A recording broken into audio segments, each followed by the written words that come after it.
Castillo avec la tête de Brendan Chardonnay en deux temps.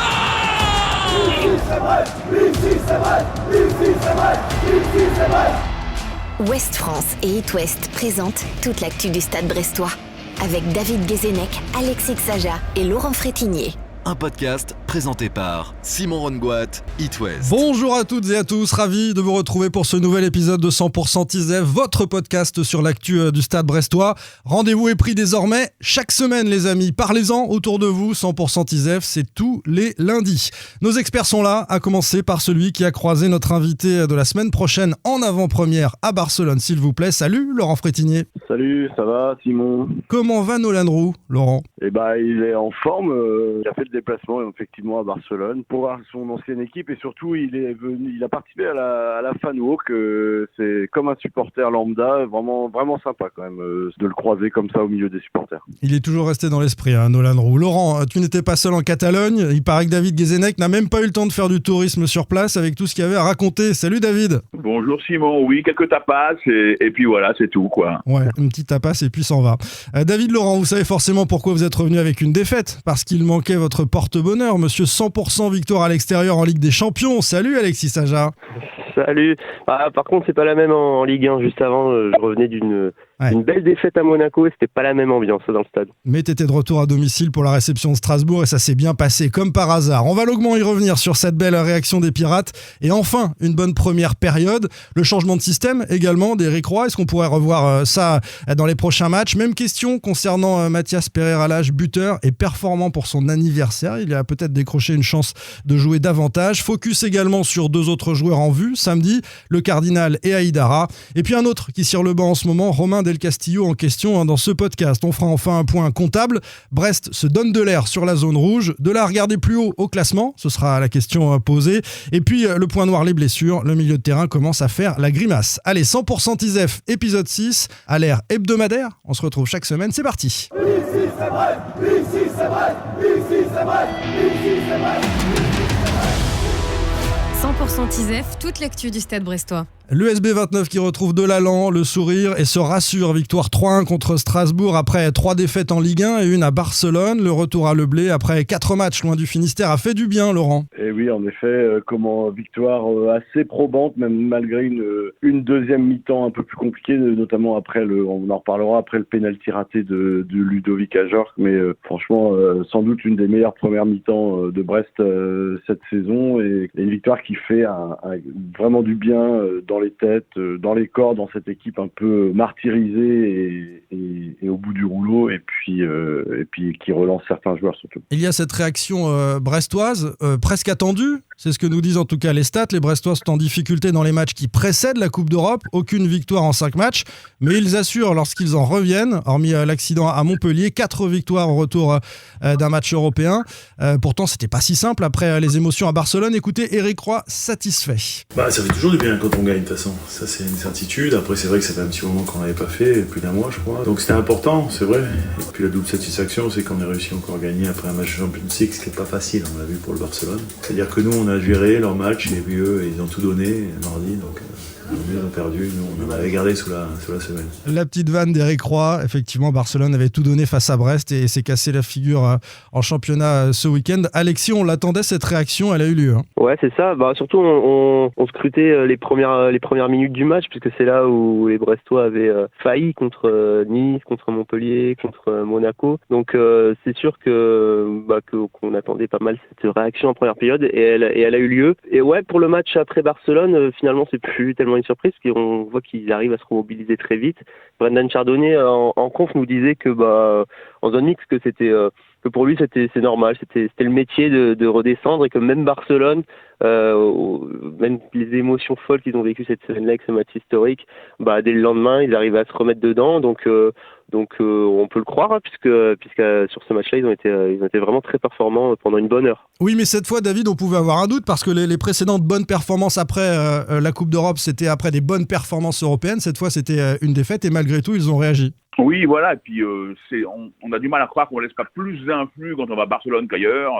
C'est quand même un match étoile, et voilà, et c'est vrai qu'on se disait que ça allait être sans doute plus dur mentalement, et au final il y était, et puis Strasbourg, qui faisait de très bons débuts de match, a été étouffé. Donc, en effet, ce que par contre j'ai du mal à comprendre, c'est comment se fait-il qu'il soit très bon les matchs après Ligue des Champions et qu'il ne le soit pas avant, parce que j'ai quand même l'impression qu'on laisse plus d'influx en Ligue des Champions, c'est plus dur après qu'avant. Donc, j'avoue que j'ai du mal à comprendre. Et on peut aussi se demander s'il n'y a pas des places à gagner avant un match de Ligue des Champions et que le match précédent peut servir à ceux qui sont en balance pour saisir cette opportunité-là. En tout cas, c'est pas ce qu'on a vécu depuis le début de saison avec le Stade brestois. David, c'est vrai. Laurent, tu évoquais le changement, parce que ça, ce n'est pas une constante. C'est une première période enfin réussie. On va écouter le coach et tu réagis derrière. Ouais, c'est vrai qu'on avait la volonté, même si sur les 5 premières minutes, ils ont un peu confisqué le ballon. Mais on savait ce qu'on voulait faire par rapport à cette équipe-là. On voulait jouer vers l'avant, on voulait effectivement les mettre sous pression,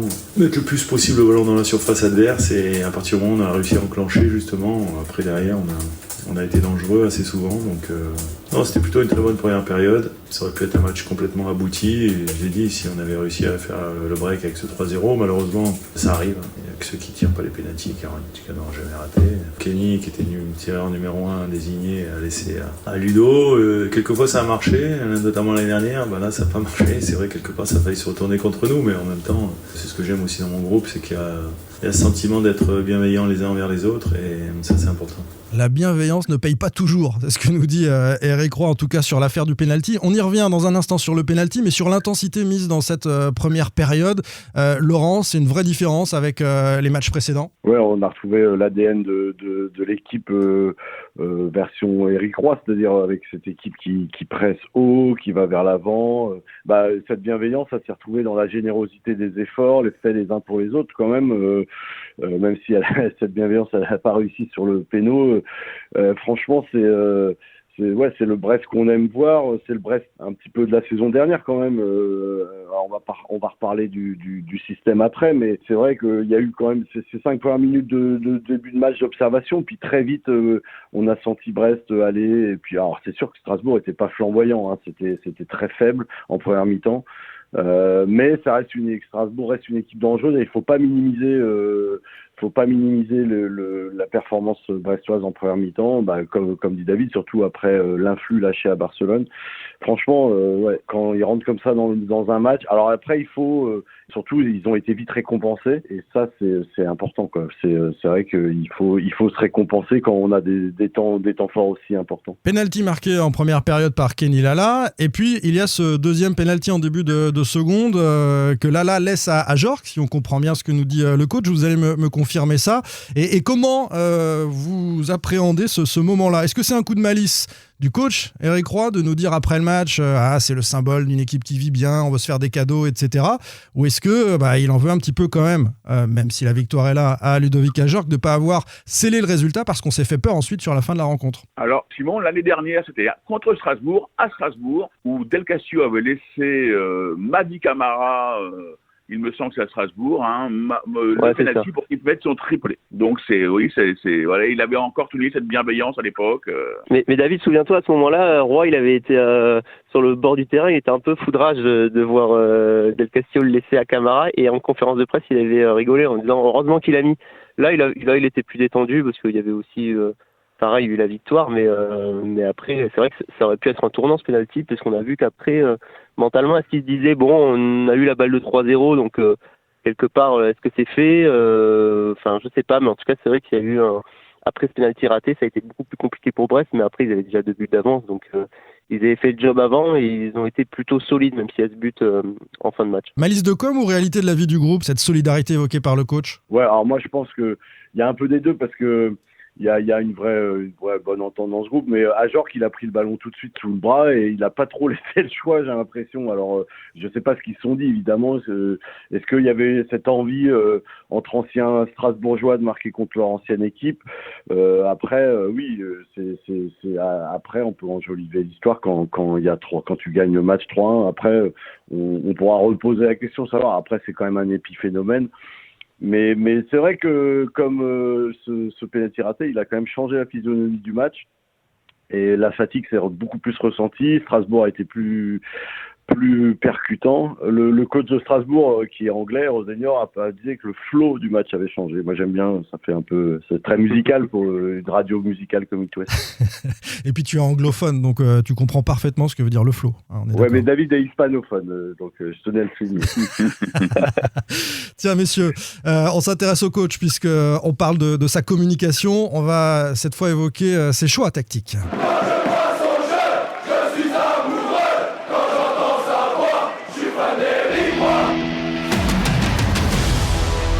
100% ISEF, toute l'actu du Stade brestois. Pas si simple la préparation pour Eric Roy de ce match-là avec les absences de Lesmelou, de Martin, de Koulibaly. Il a donc opéré un changement de système, double pivot au milieu avec Camara et Fernandez et puis 4 joueurs offensifs, Ajorc dans l'axe, soutenu par Fèvre et puis sur le côté droit Baldé, à gauche Pereira Lage.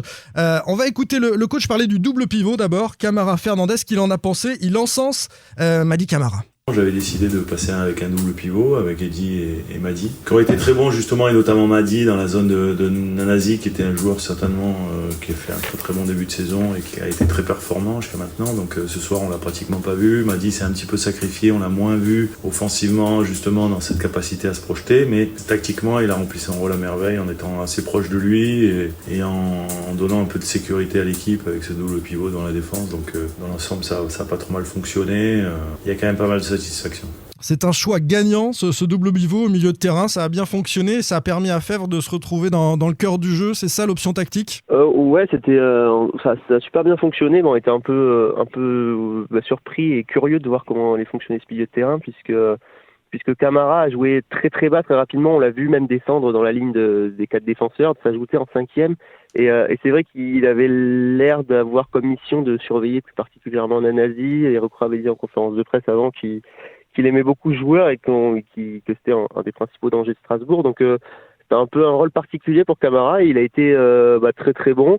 Et aussi du coup il partait un peu plus loin, il allait chercher le ballon très bas et il remontait, c'est lui qui démarrait l'action en bas et là il a les qualités pour faire ça. Donc c'est sûr que c'était une belle trouvaille et ça a mis en valeur Robin Fèvre qui a joué en 10 et qui a fait une très très bonne première mi-temps en étant très disponible, actif, avec de la percussion, des dribbles et vraiment le Robin Fèvre très plaisant. On l'a beaucoup moins vu à la suite du match, c'est un peu été en deuxième période, mais ça a été un des acteurs moteurs de cette première mi-temps réussie et avec en plus Pereira là titulaire sur le côté, c'était aussi une surprise et c'est qu'elle faisait beaucoup plaisir à Laurent, cette surprise, parce qu'il voulait voir Mathias Pereira dans le 11 et ça a bien marché. Le coach a écouté Laurent. Je sais pas s'il m'a écouté, mais c'est vrai que encore une fois, Eric Roy, par ses choix, alors c'est des choix un peu imposés par les blessures, par l'enchaînement des matchs.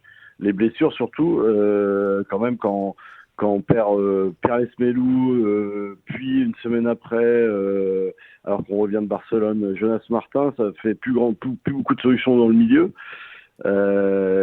C'est là ce double pivot en 4-2-3-1, franchement alors il l'a déjà fait, hein, c'est pas une trouvaille, mais c'est franchement avec ce rôle de Camara.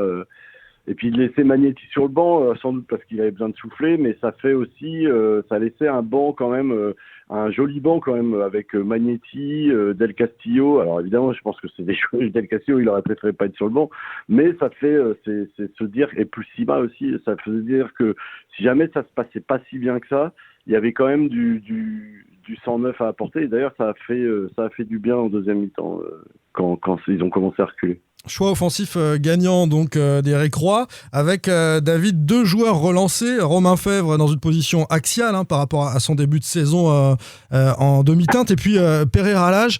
On va écouter le coach sur Pereira Lage et je te donne la parole après. C'est vrai que je suis content parce que je trouve qu'il montre beaucoup de bonnes choses à l'entraînement et quelquefois on avait du mal à le retrouver en match et il fait un match plein parce qu'il travaille pour l'équipe. C'est vraiment un soldat, c'est-à-dire qu'il est toujours il est dans la mentalité du groupe, c'est-à-dire que même quand il joue moins, il est toujours disponible, il est toujours prêt à rendre service quand il rentre, il n'a pas d'état d'âme. Et je suis content que ce soir il ait pris sa chance en démarrant le match parce que d'abord il le méritait de démarrer un match sur ce qu'il faisait à l'entraînement et sur ses dernières entrées et qui sont récompensés en plus le jour de son anniversaire par un but, presque un doublé. C'est plutôt un bon signe. La satisfaction d'Eric Roy pour l'homme du match, Mathias Pereira-Lage, l'habituel super sub pour faire plaisir à Laurent et qui cette fois était titulaire le jour de son anniversaire. Ça va le relancer, David ? Disons que oui, ça peut le relancer. En fait, Mathias Pereira-Lage, il paye aussi un peu sa polyvalence, son hyper polyvalence. On l'a même vu jouer latéral en préparation. Peut-être que ça déjoue, ça joue contre lui peut-être cette extrême polyvalence. Mais c'est un joueur qui a beaucoup de qualité. C'est le joueur qui a le VO2 max le plus important du groupe. Avant que Belkebla ne parte, il y avait que lui qui le battait en endurance aux entraînements. C'est quelqu'un qui est très lucide devant le but. Moi, je suis un peu moins fan sur coup de pied arrêté, mais quand on lui fait tirer par rapport à Del Castillo, mais c'est quelqu'un qui est très très lucide devant le but aussi. Il a beaucoup de qualité. Peut-être que c'est sa polyvalence qui jouait contre lui. Alors, faut qu'il se fixe. Je te laisse le crachoir sur l'utilisation de Romain Fèvre. Est-ce qu'il faut organiser autour de Romain Fèvre dans cette position axiale le plan de jeu offensif ? Alors, je ne sais pas s'il faut organiser autour de lui, mais il est clair que qu'entre Del Castillo, Romain Fèvre, Doumbia, qui avait remplacé Del Castillo à Monaco, qui a été très bon sur ce poste-là, c'est qu'on ne peut pas jouer avec trois créatifs à Brest. Donc, comment faire ? C'est ça la question. On voit bien que Del Castillo et Romain Fèvre ont des profils un petit peu identiques. On ne les fait pas jouer ensemble. Romain Fèvre, en effet, est bien plus à l'aise dans l'axe. Et quand il est libre, quand il a moins de travail défensif à faire, alors est-ce qu'il va falloir utiliser ce système-là, ce schéma-là ? La question aujourd'hui, c'est peut-être, on en parlera tout à l'heure, mais les blessures feront que peut-être on ne pourra pas dans l'immédiat continuer comme ça, si tout dépend en fait de la blessure de Fernandez, parce que s'il y a plus de points de base, ça va être compliqué, quoi. Ou s'il n'y en a pas deux possibles. Julien Le Cardinal a aussi livré une bonne prestation. On sait de mieux en mieux au fil des semaines son niveau, Alexis. Ouais, le Julien Le Cardinal, il est toujours, il est assez fiable en fait. Mais c'est vrai qu'il avait souffert un peu de la comparaison depuis le début de saison avec Soumaïla Koulibaly qui était titularisé quand il n'était pas blessé en Ligue des Champions surtout. Et Koulibaly faisait des grosses performances, un joueur très athlétique mais à l'aise à la relance. Mais quand Le Cardinal a joué, je pense à Salzbourg notamment, et il avait eu du mal au début, mais il était après monté en régime, il avait été très bon. Et là, on a l'impression on en parlait avec Laurent au stade la dernière fois, qu'il prend confiance, qu'il a de l'assurance dans son jeu. Et on le voit aussi, ce qu'il faisait un peu aussi l'année dernière, sortir balle au pied, se permettre quelques percées, mais surtout face à Monaco, face à c'était qui dimanche ? Strasbourg. Face à Strasbourg, c'est son sens de l'anticipation qui a été très utile. Il sortait parfois il a évité des situations de contrat en défense en sortant très vite sur le ballon. Et c'est sur une de ces actions-là qu'il après derrière il se permet cet extérieur du pied du droit qui termine en passe décisive pour Pereira-Lage. Donc en tout cas il a hyper bien lui pour le coup saisi sa chance là en l'absence de Koulibaly qui est blessé en ce moment. C'est vrai que c'est un joueur qui est très à l'aise balle au pied pour un axial. Il a une capacité à casser la première ligne parce qu'il monte, et moi je trouve très intéressant et c'est pas nouveau, mais c'est vrai qu'il y avait la concurrence de Koulibaly, mais c'est vrai que c'est un joueur très intéressant par sa capacité à casser la première ligne adverse. Il est jamais mauvais en fait.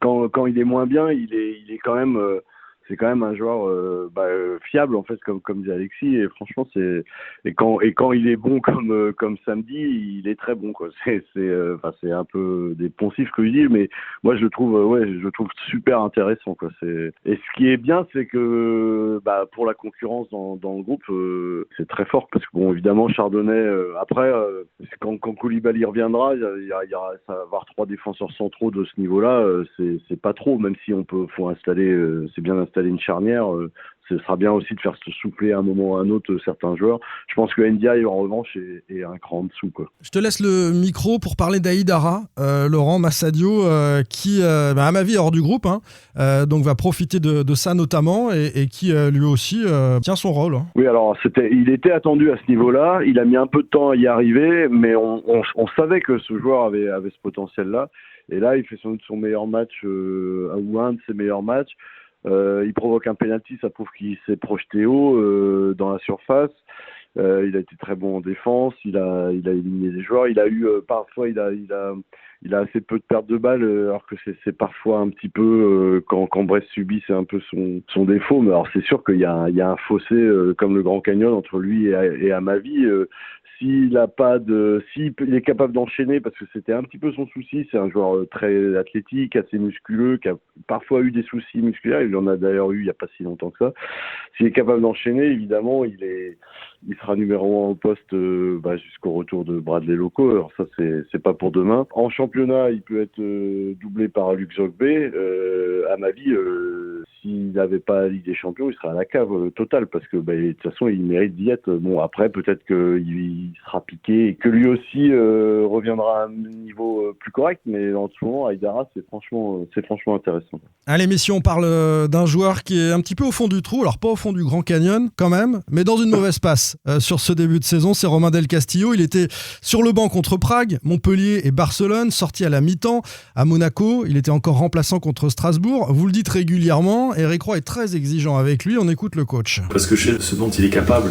J'ai envie qu'il s'affirme en tant que joueur, personnalité aussi sur le terrain, parce que je trouve qu'il a des qualités incroyables. Je sais que son petit travers, c'est de temps en temps un petit peu s'endormir sur ses lauriers, et je veux effectivement le réveiller. Donc j'ai longtemps pesé le pour et le contre pour le titulariser ce soir. Puis on est parti sur une autre option, mais bon, Romain va compter pour nous et il est important pour nous, mais je veux qu'il soit à son meilleur niveau. Donc voilà, j'ai l'espoir que très rapidement, il nous refasse des matchs comme la saison dernière où il a été un joueur fondamental. Quand un entraîneur dit son petit travers, c'est de s'endormir sur ses lauriers, ça veut dire qu'en off, il est fou furieux contre l'attitude de Del Castillo et qu'il en attend beaucoup plus. Cette fois, il rentre, il marque. Alexis, ça fait du bien, même s'il y a un peu de réussite sur ce but-là. Est-ce qu'il a raison, Eric Roy, de le piquer comme ça en le mettant remplaçant, de rajouter une couche en conférence de presse? Je sais pas s'il a raison, mais c'est sûr qu'il était furieux contre lui à Monaco. Il avait sorti à la mi-temps et il n'avait pas épargné en conférence de presse. Là, oui, il a pas relancé, mais je pense que oui, il a hésité. La veille en conférence de presse d'avant-match, il nous avait dit qu'il n'avait pas son 11 de départ en tête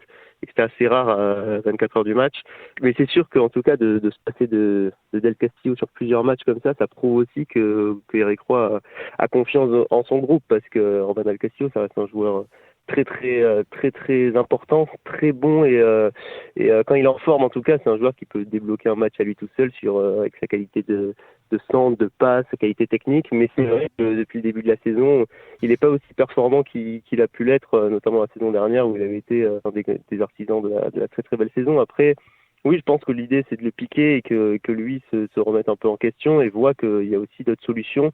À sa place, là, c'était Mama Baldé, qui a un profil totalement différent, qui prend l'axe, qui prend la profondeur, qui percute, qui est beaucoup dans le dribble. Mais après, voilà, je pense que Romain Del Castillo reviendra à terme dans le 11. Ça reste un joueur très important, à mon sens, pour ce Stade brestois. C'est 30 titularisations la saison dernière. Là, et en 5 matchs, il a une centaine de minutes de jeu. Donc, c'est un vrai déclassement. Moi, je pense qu'il a raison de le piquer, parce que, comme tu disais, quand un coach dit il s'endort sur ses lauriers, c'est qu'il est vraiment pas content. Donc, mais oui, Brest aura besoin de lui.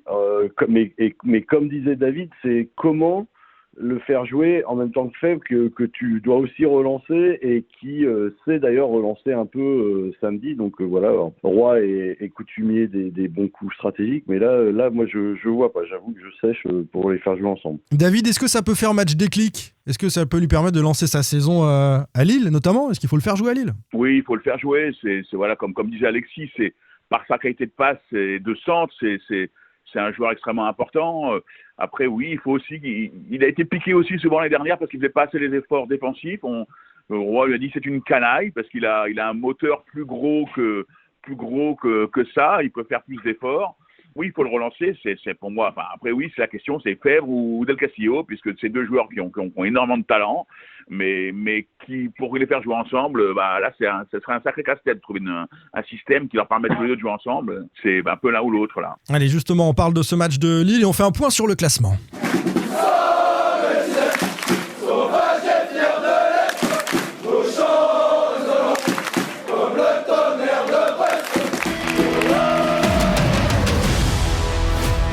Isef, toute l'actu du Stade brestois. Avec ce succès face à Strasbourg, Brest est 11e à 2 points de la première partie de tableau, 4 points devant la zone rouge désormais. Le Stade brestois revenu à la hauteur du top 10 qui s'éloigne de la zone rouge, n'est pas trop détaché de cette première partie, l'hémorragie est stoppée. Maintenant, Brendan Chardonnay regarde droit devant. On stoppe la série, on espère qu'on en enclenche une nouvelle positive, donc c'est bien.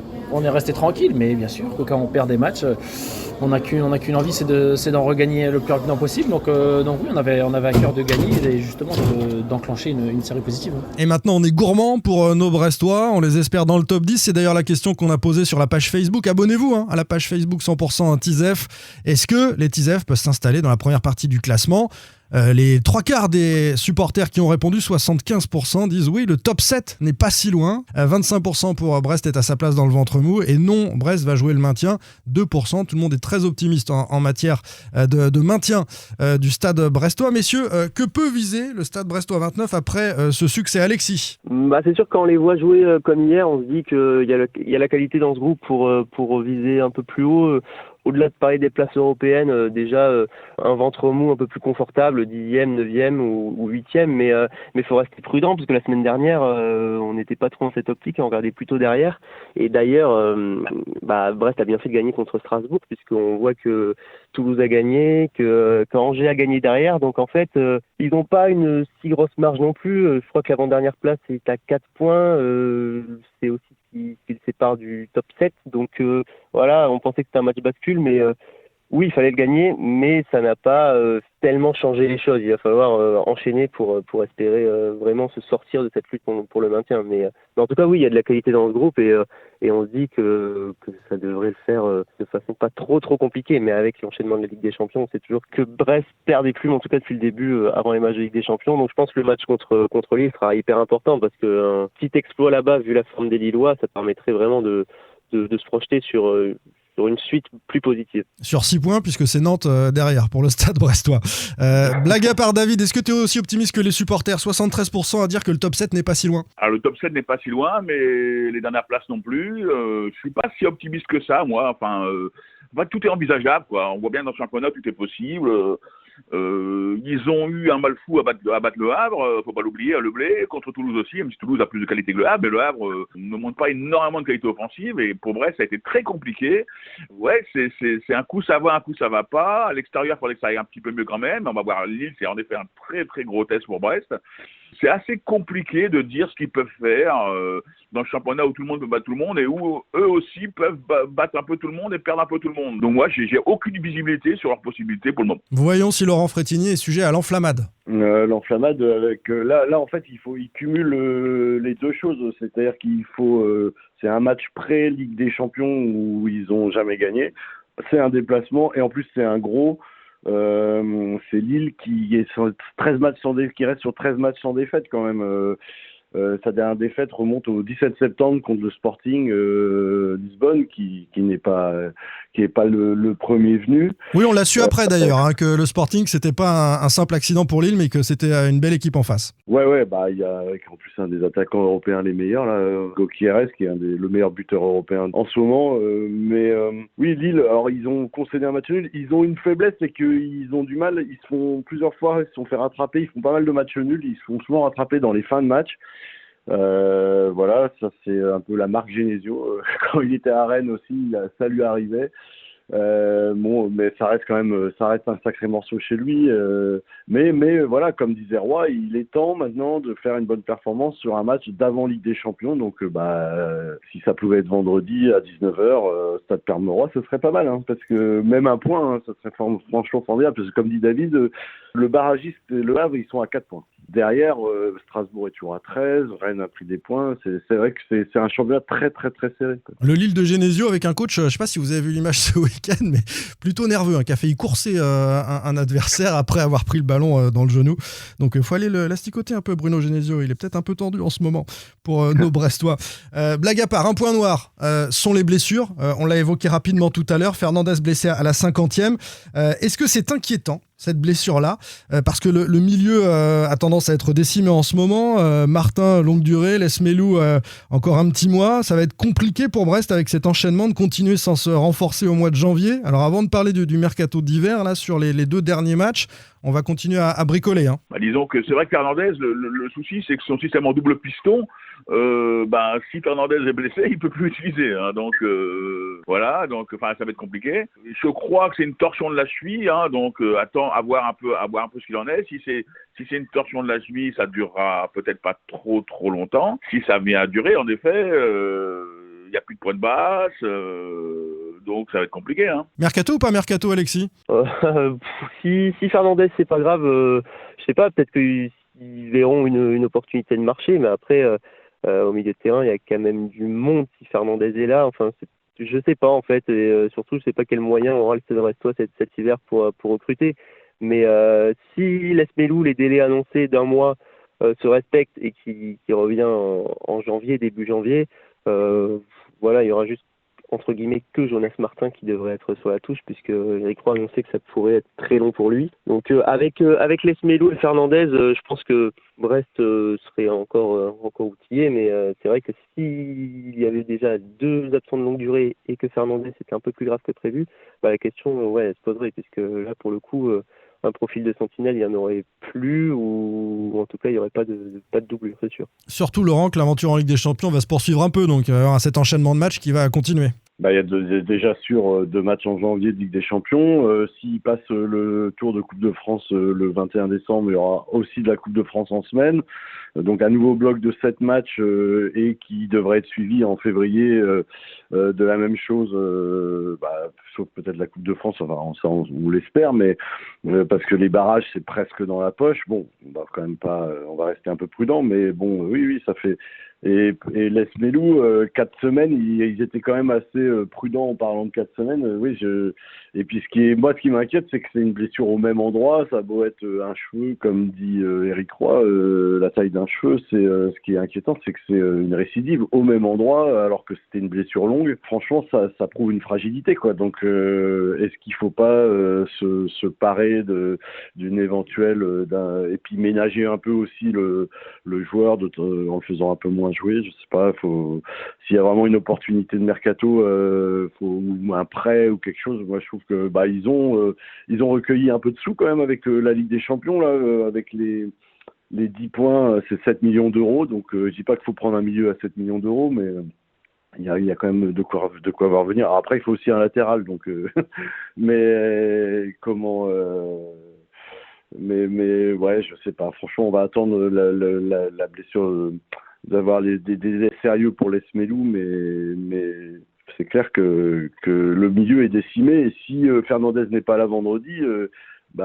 c'est sûr que plus de double pivot possible, alors que c'était un système qui marchait bien. Donc Magnetti point de basse, et puis personne sur le banc pour suppléer, quoi, s'il y a un pépin. C'est ça un peu le souci. Greg Lorenzi doit déjà être en train de regarder ça, et on se laisse, tu le disais Laurent, une quinzaine de jours pour évaluer la gravité des blessures et les éventuelles opportunités, le marché d'hiver qui n'ouvre qu'au mois de janvier.